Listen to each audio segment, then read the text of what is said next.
Hey everyone, and welcome back to another video. And in this video, I'm going to show you how to force restart your Nintendo Switch 2. Now this video is going to be particularly useful for individuals. Let's say that you have a Nintendo Switch 2, and for some reason you're running into a frozen or black screen. How do you actually go ahead and force restart it? Now this video is going to be short, sweet, and simple, guys. There's not going to be a lot of steps involved. So what we're first going to do is that you want to go ahead and grab your Nintendo Switch 2.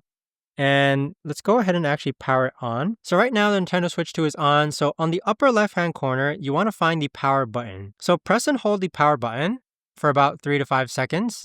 And then this window is going to appear. So what actually you need to do is that if you don't have access to this menu here, let's say that it's not responsive, you could actually just go ahead and click on power options and then restart or power off.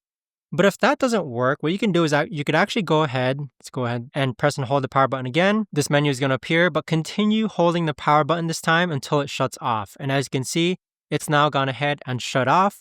So the force restart has happened. Go ahead and repower it back on. And there you have it.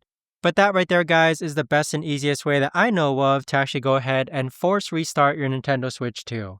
If you guys know of a better or easier way to actually do this, let me know in the comments down below. I would love to know. Thanks so much for watching, everyone, and I'll see you guys all in the next video.